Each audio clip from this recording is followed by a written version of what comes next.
We did talk to the Vice Chairperson for the Human Rights Commission of Salone, Wena lawyer Victor Island-Sana, as a day for talk about the commission work in same way. So, Salone the joiner that comes together in the world for celebrate the International Day of Human Rights. Good morning, Victor. Welcome to Radio Democracy. Good morning. It's always a pleasure to be here. All right. Inside 2004, Parliament's been set up the Human Rights Commission of Salone for protect people their rights and other things. Then, well, for no more how they work, don't they carry on, and safe for no waiting are some of the things that we don't they do for protect human rights issue then at the country. Make we get the Vice Chairperson inside the program this morning. Once again, good morning, Victor. Welcome to Radio Democracy. Good morning. Good morning. Good morning to listeners and viewers of this program. Okay. It is more you can hear, so you will start for update listeners them waiting so far don't they happen at the commission in terms of carry out on a mandate way now for protect people their rights in the country. Yes, we're happy for that. We also, we thank 19.1 for the opportunity for the Human Rights Commission of Sierra Leone able for always interact with the people of this country. Family no say the Human Rights Commission of Sierra Leone now the institution where government be established through an act of parliament in 2004 for primarily protect and promote human rights of everybody in this country, no matter how you come out, no matter your orientation, religious, political, whichever persuasion you get.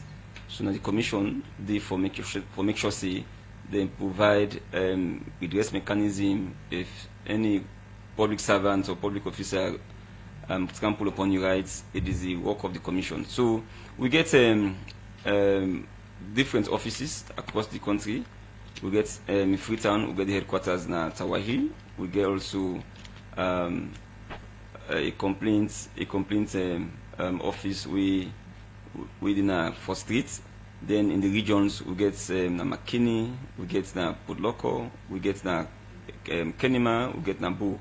So all of the offices there, people normally they contact we when they get issues that we do for those human rights violations. And also people normally contact you through social media handles them. For instance, we get to Facebook page. We open to the public so that if you're not able for physically access the premises of the commission, you can also reach we through the social media handles. So we've been doing a lot of things. Happy for announced to Sierra Leoneans then say today the Human Rights Commission of Sierra Leone they celebrate 20 years of its existence, 20 years of protection and promotion of human rights in this country, and that celebration we don't plan for make sure say we get what we call dinner and hours nights. So before you talk about that, let people get the understanding about what is a human right, because different people get the different interpretation an idea on how they interpret what you they are when are the rightful person for give proper understanding to people like yes that a question that we could normally put to participants then we go for go train across the country, whether police, whether school picking them, whether public servants, and generally we always put that question to them. See, what's not human rights? People talk about human rights, but what's not human rights? It will interest you for know the answers that we can normally get or the response that we can get. But basically, for family and we listen the program, also human rights na entitlement, something we you entitled to by virtue of the fact say you are a human being. So then rights and then get about 3 categories. We get about 3 categories of them. We get the first category we normally would call the civil and political rights. We done a very clear in the Constitution. Chapter 3 of the Constitution basically provide for the fundamental human rights and freedoms of individuals in this country. So we include, for instance, if you look at section 15 of that Constitution, 1991 Constitution, it talk about the rights to freedom of movement, the rights to your privacy. It talk about the right to life. It talk about your rights to enjoy your family life, privacy. So all of those rights then, we basically they identify you as a human being, now the first category of rights. Then we get the other second category of rights, we really very much important as well. We know the economic, social and cultural rights then. Then rights then we normally call them the empowerment rights, because if you get them, you're able for actually put food on a table, able for feed yourself, able for take care of yourself and your family. So for instance, we get the right to work, we get the right to education, we get the right to health. All of those are rights that we categorize as the second generation of rights. And then we get the third generation of rights. We normally call them development rights. Okay. Also we call them solidarity rights. Those rights then are enjoyed by a community. So for instance, the right to electricity. If there is electricity in the country or in a community, not just one individual enjoy them. So now a whole bunch of people, the community, and they enjoy them. So for instance, also we get the right to clean environment. Okay, so today we're talking about climate change. So that right also fall under the third category of rights. Them. So all of these, when you put them together, it gives you a holistic picture of what human rights actually mean and what how for actually go about for protecting and promoting human rights in this country. So in terms of the different categories you outline, also more citizens in they enjoy, because according to you, rights, the entitlement of things people for enjoy or get access to. So as a country, we've come a long way, and people will agree with me. Say Sierra Leone today is not the same Sierra Leone 20 years ago. It's not the same Sierra Leone 19 years ago, 30 years ago, or even 15 years ago. We don't come a long way. People can recall, say, we go through a very horrific war in this country, 10 to 11 years of civil war. We chap ourselves, we kill ourselves, we destroy property them. But the war done, and we come back for, say, never again, we'll go back to those dark days. So there are several things which don't actually happen. Answer your question directly. The category of rights we think, say, Sierra Leoneans really don't, over the years, able for enjoying the first category of rights, the civil and political rights. But we are still having challenges. You know, that is in fact, our biggest concern, that there are still challenges in terms of the empowerment rights, the second category of rights, and also, of course, the third category of rights, which are the development rights. And those rights, then, you know, normally people can say an empty bag, or the Chinese will say an empty bag cannot stand. So if any government, you know, really so much care about making sure that it provide the environment for human rights for thrive, that government must always ensure that the second category of rights, economic, social, and cultural rights, and the third category of rights are fulfilled. Because once we get them, you know, we'll able for naturally enjoy the first category of rights. But over the years, you know, so much attention has been paid to the first category of rights. I mean, people, for instance, will say, oh, my rights to freedom of assembly and association, my rights to freedom of movement, my rights to privacy, my rights to property. All of these are the first generation of rights a lot of people actually could pay attention to. And living actually the one way will make you able to get dignity, because it mark you the bigger or the biggest human rights documents, national human rights documents, than the UDHR. You know, that document, the first article, they tell you, say, every human being, we are born in equal rights and dignity. So every human being gets rights to dignity, and we must ensure, as the people, as a country, that we're able to give dignity to people. And how do we do that? By ensuring that we're able to fulfill the second and third category of human rights, generally. Firstly, when you start, you mention about rights we get for do with education, water, health, and other things there. For Salone, citizens, they don't enjoy the right there? I would say at a minimal rate. It's like I say, you know, that is the category of rights really we don't struggle with as a nation for how many years since at least since we gained independence.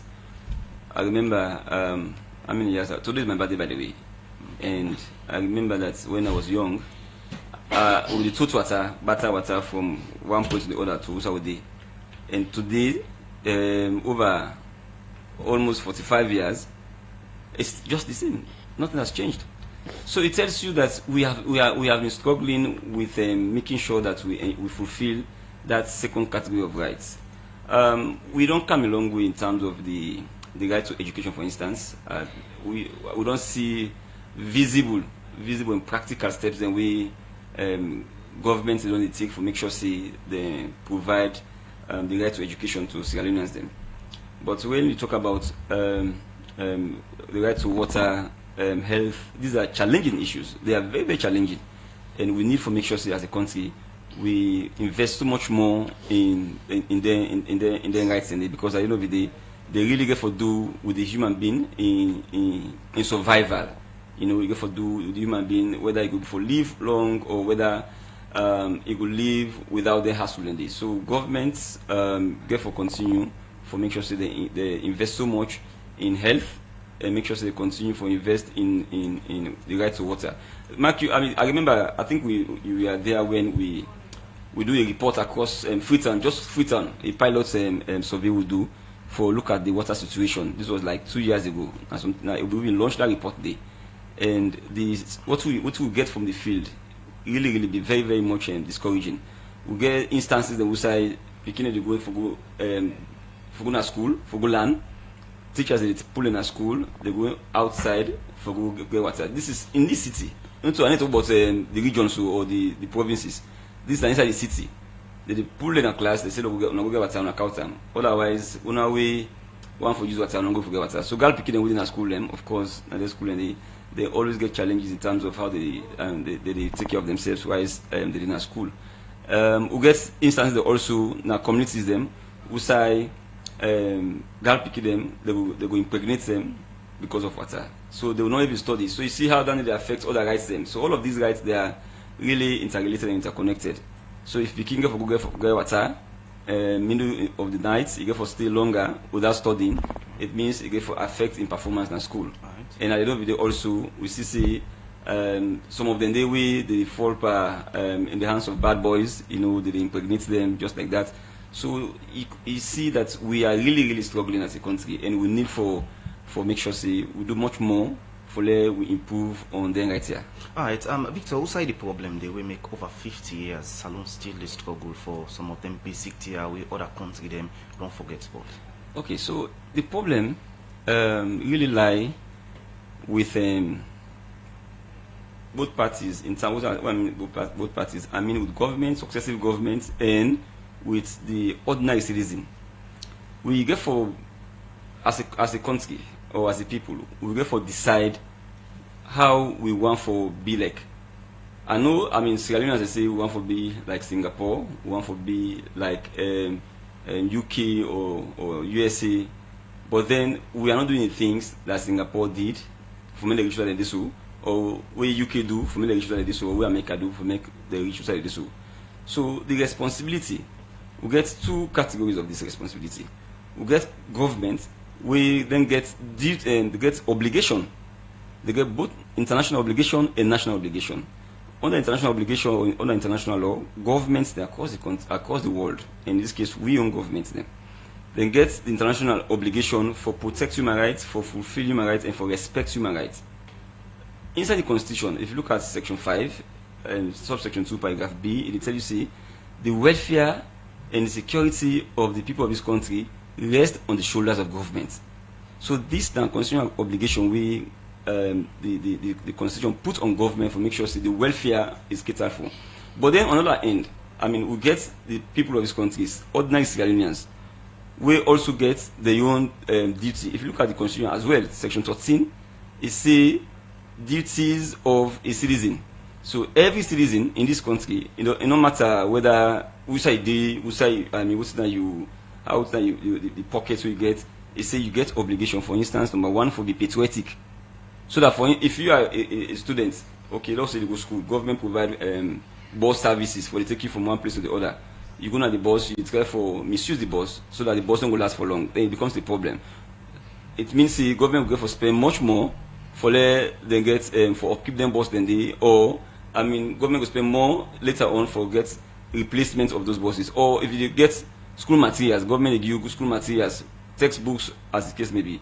Then you take them, you sell them, or you misuse them, or you share them, you just damage them. It also means that you are not taking care of your own responsibility. We see how in this country today, people deliberately they cut down infrastructure. I mean, for instance, electricity. People they cut down cables. So it tells you that as citizens, we ourselves, we not agree for decide how we want to be like Singapore. it's not just about saying we want for UK or Singapore or those countries we don't develop, but we have to decide as the people, I mean collectively, say this is how we want for really go to the next level. Otherwise, we'll continue for admire other countries, we'll continue for day like how they, with 5 steps forward and 10 steps backwards. And that is not good for development at all. So from what you don't say, Victor, clear say about rights, we still government not able to fulfill it to the citizens them. That could bring me to the question was say, the Human Rights Commission, how much really they do now work, maybe for the remind government for say this now obligation or things commitment don't sign to, but not look, they pay attention to them in trying to fulfill them. Okay, so there are several ways that we don't do for make sure say we get governments for make them live up to the international obligations and also national obligations.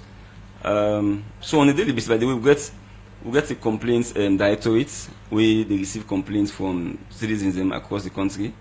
On a daily basis, we receive complaints and process them. And the way they make complaints against the public servant, and we make sure say we bring them and call them and investigate the complaints.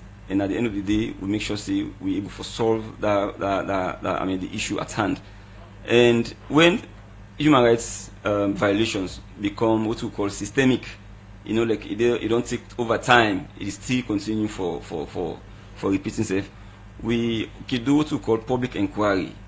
So that public inquiry, it's in the form of what we call a quasi-judicial process, a semi-judicial process, we sit as the High Court, we get powers of the High Court for make sure say we look into human rights complaints and we don't come over time. Recently we engage in the public inquiry into the conduct of law enforcement officers who go across the country for make sure say the complaints that will be received against law enforcement officers, particularly the police and the military. We summon them. They take oath, we examine them, we are cross-examined and everything. So these are just some of the ways in which we actually protect human rights. Over the years, we don't see when I've been that way the Bumuna inquiry coming, the Human Rights Commission after the fracas between employees of a mining company, the clash with the company itself. One death take place, the commission also go into that and make sure they conduct that inquiry day, and recommendations were made.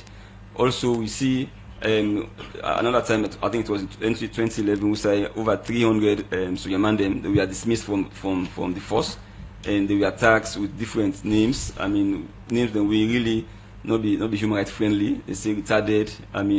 Soldiers. So the discharge cards then were really not human rights friendly, and they were also, that means they were denied their benefits. So the commission also intervened. And at the end of the day, we make sure say the recharge cards were reviewed, and also we make sure say they pay, many of them they pay the benefits. So several ways in the they do make sure say we intervene for address human rights issues then. But on the issue of the second generation of rights, we are only talk about. There is one challenge we get. The challenge is that if you look at the Constitution, section 40 of the Constitution, it tells you see, when government cannot provide, if government is unable to provide those rights, a citizen cannot take government to court on that, because the argument here is government to argue that the government don't get enough budget for able to take care of those rights, and that also will create a floodgate if the citizens are given the opportunity at all times, for the government to court for not providing, for instance, electricity, not providing a good healthcare facility. All of those rights we will find under the second generation of economic rights generally. So it's a concern that we have as a commission, and we continue for engage governments, because governments then get the upper hand. Governments and get we citizens and they give everything, in terms of making sure that they get a set of people and they will give opportunity for serve them. So it is the responsibility of government to make sure then take it very seriously, then take the obligations very seriously for able for provide for the welfare of the people of this country, because that is what the constitution says. The welfare and the security of this country is said in the hands of government, and government must make sure that they always provide that one day, and that is what we continue to do. We will not follow press statements, press releases them all over. Each time where there is a national issue, the Human Rights Commission, has always come forward to make their voice known on those national issues and get government to understand. Say this is the position of the commission, and that gets a lot of and pressure on governments internationally and nationally. So that is why today we are celebrating with 20 years of independence and excellent performance. That the Human Rights Commission of Sierra Leone. The Human Rights Commission of Sierra Leone, they celebrate with 20 years of existence and independence. Right. Because we have been doing our work for 20 years without allowing the interference of external authority. All right, we can look at the 20th anniversary, but we'll go for a short break. When we can continue the program. Good morning, Saloon. I'm the International Human Rights Day. We're not today, December 10, and so far we're at the studio lawyer Victor Idris Lanson. I don't give updates in the vice chairperson for the Human Rights Commission on how they don't do the work. Before we go for that court report, you be emphasized on our 20 years of existence and how much on our don't display independence and also excellence. How much on I really know this for say on our work don't be independence and excellence to the public? Yeah, because we are into this. We are in the commission, and we have always jealously protected our independence. We namely acts. The law we create the Human Rights Commission of Sierra Leone. The Human Rights Commission of Sierra Leone Act 2004. It creates the commission, and then GIAM, independence. It said the commission shall be independent and shall not be subject to the authority of any individual or body. So we, as a matter of fact, we have always, we don't always ensure say we don't allow any interference into the job, because once you allow that one day, then it will now dance to the whims and caprices of those who want to interfere with their work. So normally interference, people don't talk about interference, they can just limit them to government. But interference even go beyond that. Interference it will come out from government, it will come out from politicians, opposition politicians, it will come out from business tycoons, So we over the years we don't make sure say all of those sources of interference we resist them and do a job without any form of control. And we all know this country for the lifetime of the commission, how the commission don't take on governments, successive governments on very serious matters. Then I remember, for instance, in 2021, when the former Attorney General, Minister of Justice, Mr. Biwa went to Geneva and said to Geneva that although the Human Rights Commission of Sierra Leone can normally become a thorn in the flesh of government by putting out very disturbing and unpalatable press statements them and reports them, they say they can also make sure say then try for listen to them and incorporate them into their work and try for do or execute or implement the recommendations them. So government really feels what we do in terms of being very, very strong and making sure that we represent the people, without interference. And government, they say and say, in most cases, like we are an anti-government institution. Okay. So that is why, in many of the outings of government, you will not see the Human Rights Commission around. Okay. But then we believe, there should not be any state capture. We cannot allow government today, government tomorrow, right, government at any time, for the capture an institution as sensitive as the Human Rights Commission. We for the protect and promote the rights of people across the country, no matter the political orientation or anything they believe in. So in any way, we not ever get called from above in terms of... No, that's the point I'm making. We never, we took over the commission in 2019. From that date to now, I cannot recall that at any point in time we get called for say, oh, don't do this, don't do that. I'll give you a classical example. When we are doing a public inquiry into the conduct of law enforcement officers, in the middle of that, August 10 coming. So we were reasonable enough, of course. We were told that, oh, gentlemen, yes, we know say when I do our work, we don't have to interfere with our work. But do you think that for continue at this time when the country is under this kind security issue, is it proper? So we said to ourselves, okay, we came back, we had a meeting and said, I think we can suspend this for now because the police, the security sector generally was challenged by them. So we cannot continue, with our inquiry. So we had to wait until the country stabilized and then we resume. Okay. We resume for make sure say we complete we job. So we understand, we are here, we see everything, so we are reasonable, and when things then happen, we know what to do, and I mean we know limitations at a particular point in time, and what we can always say no to. All right, before we go for break, let me just wrap up on this issue. Recently, we are in two people, citizens, them write letter to the Salone police in terms of protests, where they say they want for do today. But at the end, then a police custody stand to be corrected up till now. The commission aware of that and waiting on a position. Yeah, the commission is aware of that. It's a situation where normally the English people can say once beaten, twice shy. If snake don't bet you one time, the next time we see snake, he afraid, he jump and make sure he take cover. We know a year or so ago, this country will be in very serious security threat condition, and when we follow this incident with the team, so now we are aware of that. The police, they still will say, these people have not gone through the correct procedure. But our concern here is two issues. One, the police not forever they in haste for deny the right to peaceful demonstration. The police not forever. I mean, we have given this in our press statement after the August 10 incidents, and every time this is what we say, that the police, as the human rights based approach for BC, call the people them to the table, agree with them on the dates and the routes they will go for go assemble, and there must be an identified place where people will go gather, and I mean be peaceful, and I mean say things then we promote their interest. That is the best way to go. But then also on the other end, citizens and women for enjoy that right, because many of these rights are not absolute. They are subject to conditions. So you have to identify yourself with the police, with the law enforcement officers. For instance, you write to the police, you have to write, and then you wait when the police reply you as to whether they will provide you security or not. And then from there, you can go on and identify the areas then where you think say get the demonstration. It has to be peaceful.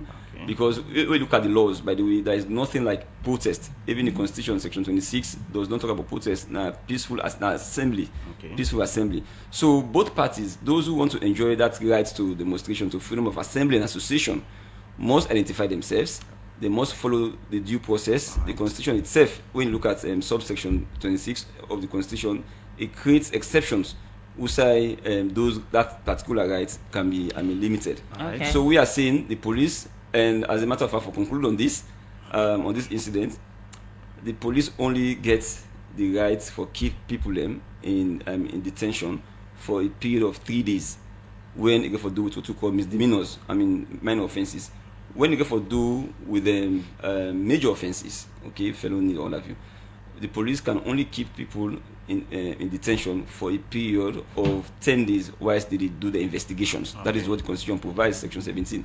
So you must make sure that, and that is what we put to the police, that at all points in time, when you have people in your custody, you have to follow the Constitution and time limits that you can actually get them under your custody. And if you know so you get credible evidence, take the matter going to court, charge them going to court, let the court deal with the rest. Okay. That is what we call due process, and that due process must always be followed. Mona, they celebrate 20 years, and same way so when they organize a dinner and awards. Take with through, waiting now some of the things that we do on this dinner and award, and the people that want to get for award. Yes, thank you very much. I think that make a kind of actually this morning, but I don't grill me a lot.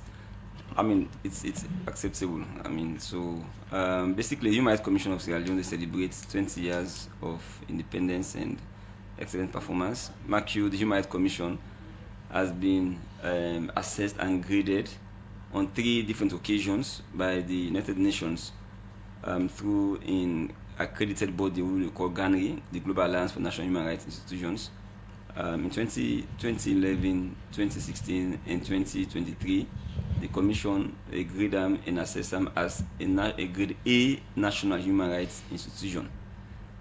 So that is part of the reason why we celebrate this 20th anniversary. We don't decide for back them up with a dinner and awards night.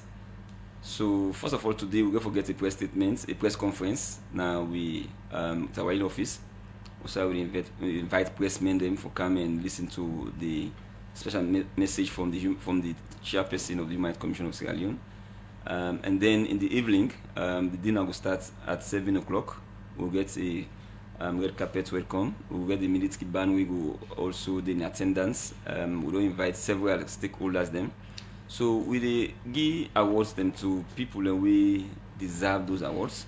We even give what we call posthumous awards. I mean, people that we dedicate their lives them to the protection of human rights in this country. You know, even when they don't die, we also recognize them. For instance, we go for recognize people like Justice Kawan. We all know the role we play for getting a new constitution in this country. Dr. Peter Tucker is another one we go for also recognize posthumously.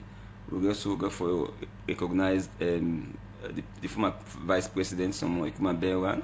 We all know the role we play for sustain the peace after the 2007 elections.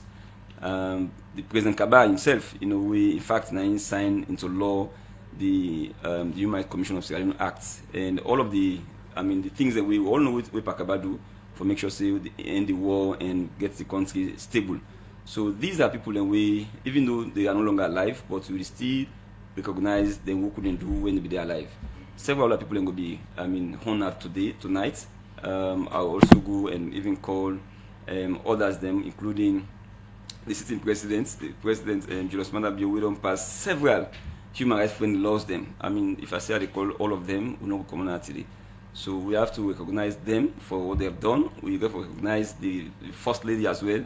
You know, we believe she's the champion of the rights and the rights of women and girls in this country. We know see several things we don't do, including making sure that we get a new law now we protect and picking them from early marriage. We go for recognize people like JFK, Joseph Fitzgerald Kamara. We when he was Attorney General, Minister of Justice, he writes legal opinion. You know, sustained legal opinion for say the Human Rights Commission is an independent institution, and therefore government must not interfere into its operations. So we have to recognize him for that as well. We go for recognize the former First Lady, Madam Sia Nyamakuruma. We all know what they do around fistula, you know, for young women them. So that's also a part of the work that we go for recognize as well. Okay. So there are several people that we go for recognize tonight for make sure say, you know, people have to be recognized because what they do should be a motivation to others. Okay. And we are happy that we're having this program. We remind all of those we get to invitation for please show up today in Bintumani. We all know Bintumani Conference Center, Nabadin. The program will start at 7 o'clock. So no award for the media. We don't Yes. now we don't carry out no information. That's up to you and make lot about the media. We say, okay. We get award for committed media houses. Like that we don't really support the commission over the years. For instance, this station was also right now 98.1. They don't always provide with the platform for we talk to family them, we engage with family them. They don't not to just even for Kanas to do now, but they can also go cover programs then across the country where we get different programs. So 98.1 will be recognized. We get AYV, we get SLBC. These are very, very committed partners of the commission. The media house, they're really, really committed to the commission. So we go for also award then people then institution day, and of course there are other newspapers then we go for also award, and several other people, even civil society organizations then, the institutions then, the CAL, we all know what CAL do in this country. Ibrahim Tomi will be there to receive award on behalf of CAL. go for award also, Human Rights Defenders Network, even Amnesty International. Okay. These are institutions that we don't make sure they don't really team up to one for make sure say human rights is protected and promoted in this country. So the award go for be very, very much interesting. Several dignitaries then go show up today. And if you have been given an invite, we ask that you attend. Please attend and make person not tell you what will happen. You need to go and see for yourself. Vice Chairperson, please go represent. We need for the invoice to exactly. You don't do enough adverts here this morning. Let's have to go represent 98.1. Let's see how the setup will be and the pump pageantry where this thing actually go for the. You don't do enough adverts this morning. Yeah, publicity for on a program, but we'll give the invoice later. As you go continue for the with Nana, the Vice Chairperson of the Human Rights Commission, where they talk about the International Human Rights Day and ourselves. Then as long for celebrate this day with dinner and awards night. Now we dey go take some message on I don't send now with Facebook page. The issue about human rights now one we plenty people and get concerned, but as they message them really plenty we don't come in. The first one I will take from Mark 10. Now New England will they say I'm calling for immediate action and accountability in a response to accelerating human rights violation in Sierra Leone, particularly regarding the government failure to address past abuses and the continued suppression of peaceful protest, which also include the violation suppression of protest in August 2022, where Sierra Leone state security forces used excessive forces leading to over 30 deaths, including women and children. Again, for Mark 10 and New England Vilna Facebook page. This one from Mystic Nadwazaki say the Human Rights Commission has been tremendous in their operations, just that they need to do more in the areas of human rights abuse, which is still occurring and undermined our democracy. Secondly, the Commission should focus on ensuring public institutions uphold fundamental human rights practice in Sierra Leone. This one from a Facebook page from Sabona. They say all right goes with responsibilities, but here in Sierra Leone, we are focused more on the right aspect and ignoring the responsibility aspect. The Human Rights Commission of Sierra Leone must now focus on sensitizing the citizen on their responsibilities, because all right goes with a responsibility. This other one from Augustine Spike is say people of this country must learn to speak their rights.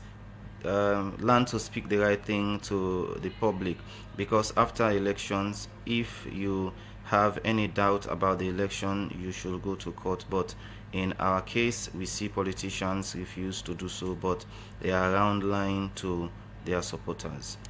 Another one from a Facebook page from Abubakar Rashid. They say, Mr. Lansana, what do you mean by at a minimal?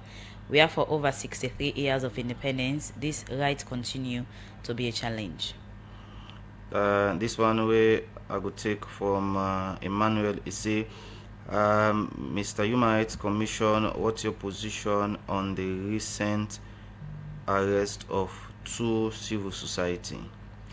This one I will take from a Facebook page. They say, Mr. Lanson, I think you guys really need to do more public education, because people have the view that much has not been done when it comes to addressing the area of human rights or violation against citizens. The last one I will take from Mark 10 is a Lawyer Lansana, 2 prominent figures, Mr. Thomas Babade and Mr. Maddie Williams, were arrested on December 4, 2024 for coordinating a peaceful protest demanding transparency in the June 2023 elections result. The arrests mirror the tactics used during the 2022 protests, including detention, suppression of freedom of expression, and this continue.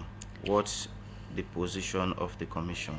The last one Mr. Gotek, they say, they come out from Augustine, they say we the people of this country need peace and protection. Please, Human Rights Commission. Well, over to you, Lawyer Victor Idris Alansana, Vice Chairperson, for the respond to the message there. Yes, thank you very much. I will start with the last message where the person talk about peace and protection. So first of all, thanks to everybody we make time for sending messages. So without peace, we're not going to enjoy human rights. If the country day in Alala, or we at some kind we say every day we in fear for go out for do work, because people they will say that they can't destroy the country, they can't take over this and that. You cannot enjoy any human rights in such kind of situation. So now make they say government get the responsibility by the constitution for make sure say the security of the state, they're able for make sure say it's intact and there is stability. Now only when stability day, now in government or we will forget people in the come in this country for can invest and go for create more jobs. Yes, I agree with the text that we talk about public education. It's something we continue for do. Make sure say we continue for reach out to people across the country. We still get a lot of people we not really know their rights and also they don't even know their responsibilities. We want to make people understand. Say we agree entirely with the text that we talk about rights, they go with responsibilities, and human rights them in as much as these are what we call inalienable rights. We are born with them; they are inherent. But at the same time, also citizens get responsibility. When they talk, say citizens for make sure say always they give protection or give assistance to law enforcement officers them for maintain law and order in a different society and community society. So that is very clear, and we wish Sierra Leoneans for continue for make sure say we all come together for protect human rights, for make sure say we go. At least for we sworn them, we speaking them, make them go the culture of human rights so that we don't ever experience again what we don't experience. Still on the issue of this brother than we the police arrest, we don't talk say the time limit is very clear in the constitution. If the police consider say na a misdemeanor, na minor offense, they should not be kept in police custody for more than 3 days. If na a serious offense, for be kept in custody against 10 days whilst they do the investigations. So everybody for understand say human rights, if you want to enjoy them, it will also be law abiding. It doesn't mean that you have to be indisciplined or be unlawful or do things that we unlawful or untoward.